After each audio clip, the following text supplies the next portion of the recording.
La cabeza de Rogat está en una estaca justo delante de la fortaleza. O mejor dicho, de lo que queda de la fortaleza. Sollozó Eduk. Shotar ordenó matar a todo el mundo. Incluso la cabeza de Melandor está expuesta, con casi 100 personas más que han sido masacradas. Estaba luchando visiblemente contra las lágrimas. Todos están muertos, y escrito con sangre en el cartel de enfrente están las palabras: el que no está conmigo, está contra mí. Karek se quedó sin habla y solo pudo mirar consternado a Eduk. Tragó con fuerza y reprimió el impulso de dejar que sus propios ojos se humedecieran, sustituyéndolo por una calculada amargura. Llorar no te llevará a ninguna parte. Mira los hechos fríamente a los ojos. Era más fácil decirlo que hacerlo. El príncipe estaba perdido y se sentía completamente abrumado. Rogat, el director de la Academia de Entrenamiento de la Fortaleza Vicksburg, había muerto. Melandor, un joven cadete de la tropa de Karek que participó en innumerables ejercicios de entrenamiento con él y sus camaradas, por no hablar de que completó el duelo de cadetes, también había muerto. Como muchos otros, asesinados sin sentido de forma similar. Duque Shotar, eres mi enemigo. Te haré responsable de la matanza sin sentido de tu propio e intachable pueblo. No hoy, no mañana. Aún soy demasiado joven, pero el día llegará. Se acercaba la medianoche. Karek y sus amigos, Eduk, Blin, Impi y Brawl, estaban sentados en su camarote bajo el timón, en la popa del buque mercante Viento del Este. Los camaradas escuchaban el informe de su amigo Eduk, que había regresado en el barco poco antes. La noche anterior, Eduk insistió en desembarcar para averiguar qué había ocurrido exactamente. Al principio, el príncipe intentó disuadirle, pero Eduk era testarudo y les había asegurado repetidamente: «No me pasará nada, ni siquiera se fijarán en mí, y ya es hora de que aporte mi granito de arena a nuestra misión. Ayer lo único que hice fue arrastrarme hasta la bodega y esconderme entre la tripulación del Viento del Este, mientras todos los demás se enfrentaban valientemente a los mercenarios. Impi incluso ha perdido su dedo meñique. Brawl y Blin te han defendido con sus espadas, mientras tú hacías tu increíble rutina de las gaviotas atrayendo sin miedo al enemigo hacia ti.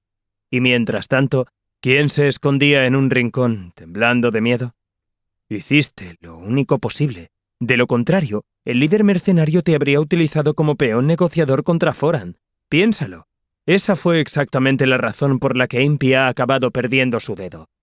Aún así, sé que puedo hacerlo. Déjame ir, por favor». El príncipe sabía lo mucho que esta misión significaba para Eduk. ¿Y quién era él para detenerlo, de todos modos? Era cierto que Karek había asumido el liderazgo de su pequeño grupo, por así decirlo, pero no era oficial y había surgido de la necesidad. Con el corazón encogido, concedió permiso para la peligrosa misión. Se consoló con el hecho de que el sol se había puesto, lo que significaba que la oscuridad ayudaría al chico a pasar desapercibido. Además, sabía que su camarada era mejor que nadie a la hora de pasar desapercibido e incluso ser invisible, por lo que había muchas posibilidades de que regresara ileso al buque.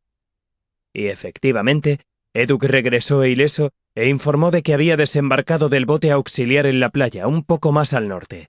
Desde allí, se había dirigido a la fortaleza Vicksburg, donde él y sus compañeros comenzaron su entrenamiento militar medio año antes. Karek suspiró.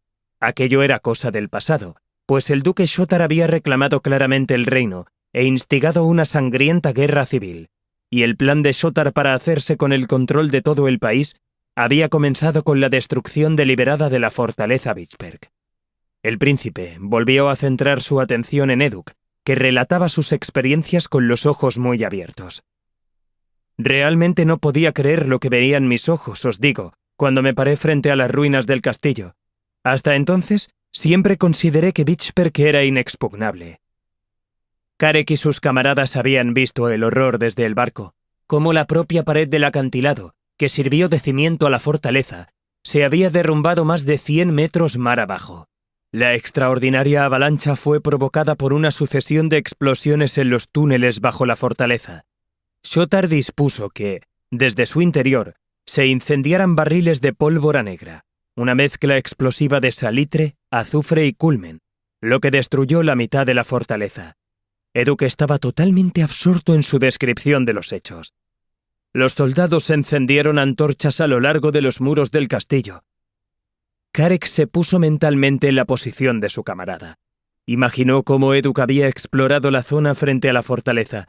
El príncipe cerró los ojos sin querer creer lo que oía.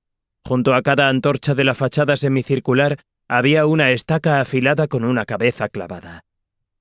Debió de ser insoportablemente horrible para Eduk reconocer de pronto las cabezas cortadas de Rogat y Melandor. El chico sollozó un momento y luego continuó su relato. De la nada, me sorprendió por detrás un soldado. Me preguntó, «¿Qué haces aquí, crío?» Eduk vaciló ante este recuerdo mientras luchaba por controlar sus emociones.